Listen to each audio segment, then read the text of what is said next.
Olá, meus queridos irmãos, graça e paz. Estamos aqui mais uma vez para uma lição a respeito da volta de Jesus Cristo.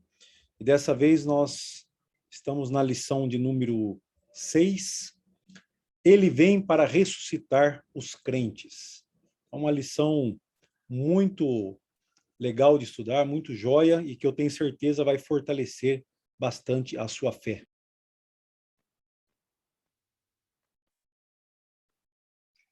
Você já teve a experiência de viver temporariamente em uma barraca? Qual é a diferença nessa experiência da gente viver numa casa de tijolos? Essa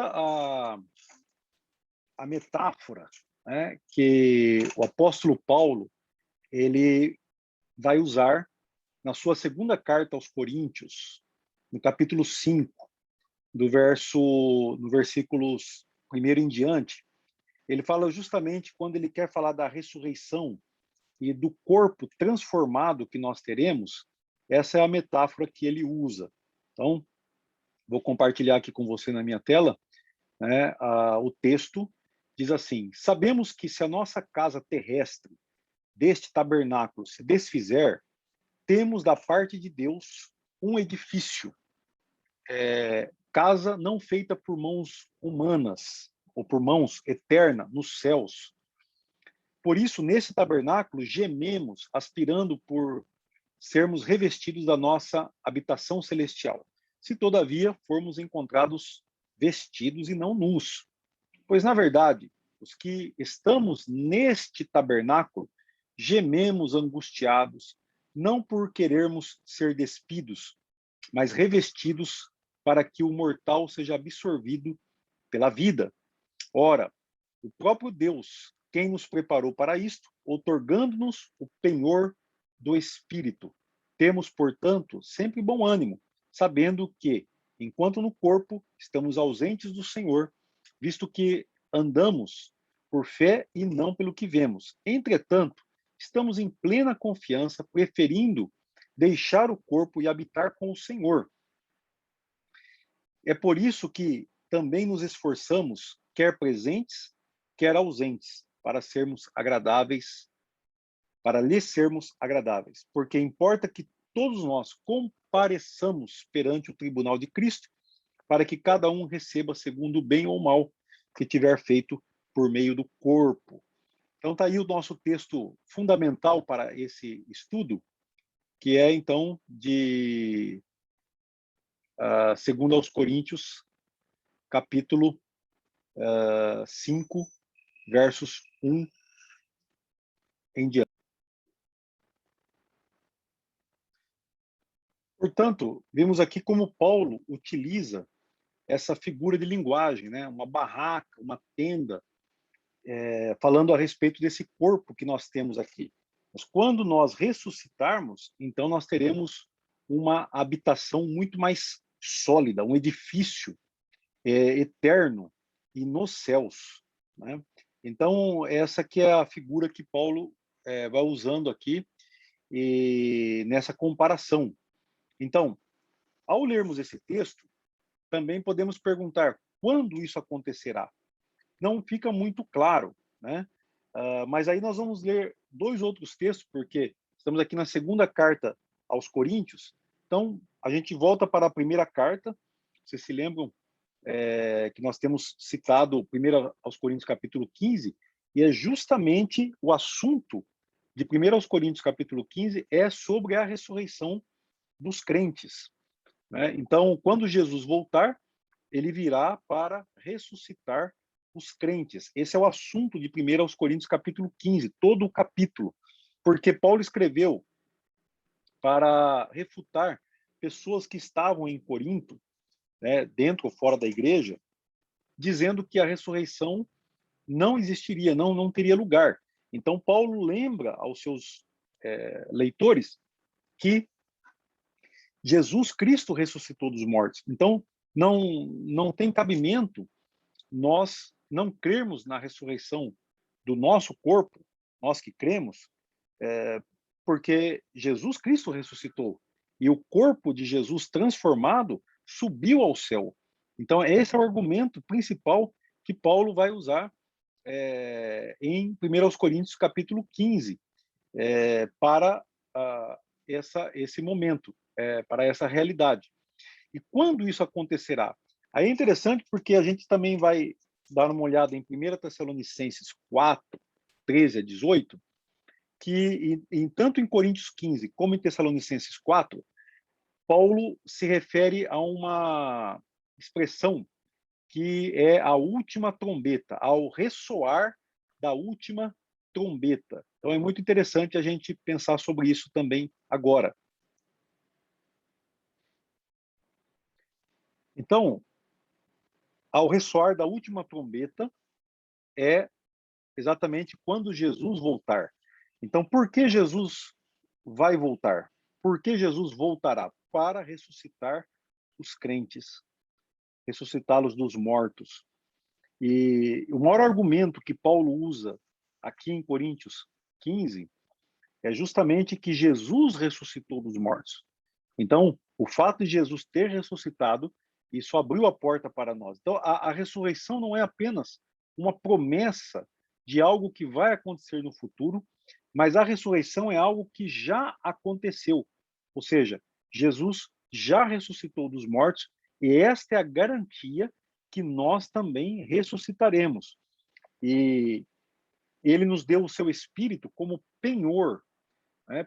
Ou seja, somente aqueles que receberam o Espírito Santo, o Espírito de Deus, ou também podemos chamar o Espírito vivificante de Cristo, que Paulo fala aqui mesmo, onde nós lemos em 2 Coríntios 5, e ele fala também que o último Adão é Espírito vivificante, né? Então, recebemos o Espírito de Cristo que nos vivifica, o poder da sua ressurreição já nos traz uma vida transformada agora, que é a expressão do reino de Deus já está em nós, e esse Espírito, então, vai nos conduzindo em vida para agradar o Senhor, para servir ao Senhor, e no final, né, se nós morrermos, esse corpo vai morrer como todos os outros, e nós servimos a Cristo pela fé, né? O importante para nós é nos mantermos fiéis ao Senhor, e então nós seremos ressuscitados no dia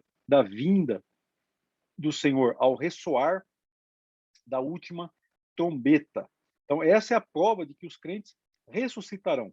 Uma outra pergunta que a gente responde nessa lição é como será o corpo glorificado? Então, também aqui em Coríntios 15, como também nos evangelhos, mas especialmente em Lucas, porque Lucas e João se interessam mais por essa verdade, por esse detalhe de que a ressurreição de Jesus foi no seu mesmo corpo, mas um corpo transformado. Então, Paulo usa aqui uma outra figura de linguagem, que é a semente e o fruto, ou a planta que nasce dessa semente. Então, assim também o corpo glorificado de Jesus que foi ressuscitado, e também de nós, quando nós seremos ressuscitados, não é igual ao corpo da semente, mas ele não está totalmente separado. Então, há uma continuidade e há também uma descontinuidade deste corpo que nós temos agora, né? Então, esse corpo é a semente, o corpo que será ressuscitado é a planta ou o fruto que essa semente vai ser transformada depois que ela morrer. Por isso que é importante também que a semente morra, né? Nesse sentido. Nós morremos com Cristo e também com ele ressuscitaremos. Uma outra característica também da ressurreição é que esse corpo que nós estamos agora, em alguns textos, o apóstolo Paulo, que está trazendo essa explicação e essa revelação para nós a respeito da ressurreição, ele vai dizer que existe alguma limitação no nosso corpo, e ele usa a expressão: estamos ausentes do Senhor enquanto estamos nesse corpo. Então, há necessidade da gente deixar esse corpo para estarmos com o Senhor. Agora, é claro que aqui voltamos à questão da ressurreição e não podemos confundir justamente algumas doutrinas que ao longo da história, algumas doutrinas não, algumas heresias ou doutrinas falsas, né, que não são bíblicas, que não estão de acordo com a palavra de Deus, foram ensinadas e são ensinadas até hoje. Então, o fato do corpo de Jesus ter ressuscitado, e como nós já citamos aqui, lá em Lucas 24, nós vemos que as marcas da crucificação estavam no corpo de Jesus, então é o mesmo corpo, só que transformado. Então, a natureza desse corpo a gente vai compreendendo como que ela será, de acordo com o que Paulo está explicando aqui nesses textos. Porém, o próprio fato de Jesus ter ressuscitado no mesmo corpo nos ensina que não existe a doutrina, um ensino que existe por aí de desencarnação do espírito ou da alma, ou imortalidade da alma, ou reencarnação, e que isso também é sustentado por correntes filosóficas, como o platonismo, o docetismo, o gnosticismo. Então, essas são desvios, essas ideias são desvios daquilo que é fato, daquilo que é real. Um outro texto também que a gente pode também mencionar, que não foi mencionado ainda, é Filipenses, no capítulo 3, verso 20, quando Paulo ele fala assim, o qual, né, nós esperamos, a nossa pátria está no céu, nos céus, de onde esperamos o nosso Salvador, o qual transforma, Jesus Cristo, o qual transformará o nosso corpo de humilhação para ser igual ao corpo da sua glória, segundo a eficácia do poder que ele tem de até subordinar a si todas as coisas. Então, ele diz igual ao corpo da sua glória.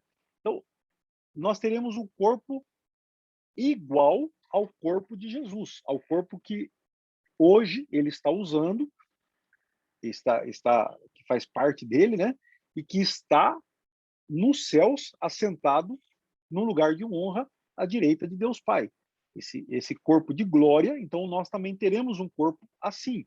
Então nós entendemos que esse corpo não é exatamente igual ao nosso, porque as limitações desapareceram. Então, uma delas que a gente chama a atenção aqui nesses textos que Paulo está falando é que enquanto estamos nesse corpo, estamos ausentes do Senhor.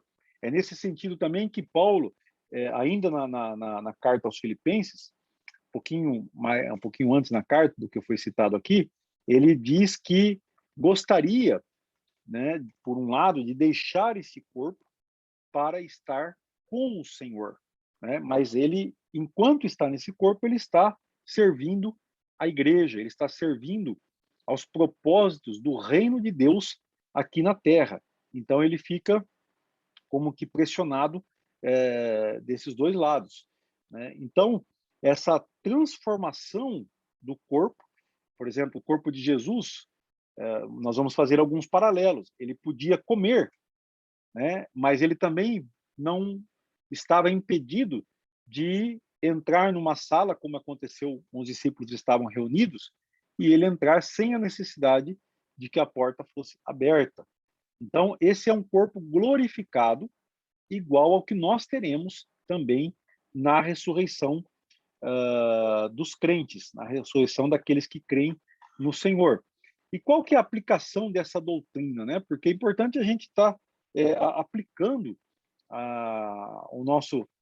o ensino, ou seja, enquanto nós estamos nessa barraca, né, nessa tenda, nós estamos interessados em agradar ao Senhor, né? Então, ele nos deu o seu Espírito, e é isso que o Espírito vivificante, o Espírito da ressurreição, como também Paulo fala em Filipenses 3, quando ele vai falar da ressurreição, que é o que ele espera alcançar, a ressurreição dos mortos, ele também está dizendo que ele já vive no poder dessa ressurreição, que faz com que ele seja aperfeiçoado dia após dia. Então, o penhor do Espírito que nos leva a esse aperfeiçoamento, a uma vida de santificação. É isso que Paulo está dizendo. Ele diz que ele vive isso, né, na sua carta aos Filipenses, capítulo 3, e ele está, então, nos dando esse encorajamento, né, e essa doutrina, essa fé na ressurreição do Senhor Jesus. Então, enquanto nós vivemos nesse corpo, nós estamos interessados em sermos fiéis, em agradarmos ao Senhor, porque nós estamos servindo aqui por meio do corpo. Isso nos leva também à nossa próxima lição, onde ele fala também que estamos procurando agradar ao Senhor, porque todos receberão a recompensa do bem ou do mal que fizeram por meio do corpo. Isso está no verso 10, de 2 Coríntios, capítulo 5. Quando todos nós, comparecermos ao tribunal de Cristo. Então, meus queridos irmãos, irmãs, nós estamos, então, diante de uma doutrina maravilhosa que é da ressurreição. E, finalmente, o interesse de Paulo, uma terceira aplicação que nós temos aqui nessa lição, é de consolar o coração dos tessalonicenses. Quando ele escreve 1 Tessalonicenses, capítulo 4, versos 13 a 18, ele não quer que os irmãos fiquem tristes por causa de outros irmãos em Cristo, irmãs que haviam morrido. Ele, então, inclusive, usa aqui o termo muito usado também, tanto no Antigo como no Novo Testamento, que é os que dormem em Cristo. Então, aqueles que dormem em Cristo, ou seja, estão mortos no seu corpo, mas, ao ressoar da última trombeta, vindo o Senhor nas nuvens, os mortos em Cristo ressuscitarão primeiro. Nós não precederemos os que dormem, ele diz. Então, os mortos em Cristo ressuscitarão primeiro, ao ressoar da última trombeta, e nós, os que estamos vivos, seremos transformados juntamente com eles e subiremos para o encontro do Senhor nos ares e estaremos para sempre com o Senhor. Nós estamos aqui, fica claro que Paulo ele está consolando o coração, procurando consolar, né, dar uma palavra de consolo ao coração dos irmãos em Tessalônica, referente aos crentes que morreram. Mas a gente pode pensar também sobre os nossos entes queridos que morreram, né? E aqui fica uma outra aplicação ainda mais profunda. O que fazer enquanto eles estão vivos, né? Paulo fala, nós podemos usar aqui uma comparação, que quando Paulo fala dos judeus que não aceitavam a Cristo, que não acreditavam em Cristo, e é o seu povo querido, lá em Romanos capítulo 10, verso 1, ele fala que ele estava suplicando pelo seu povo, para que eles também fossem salvos.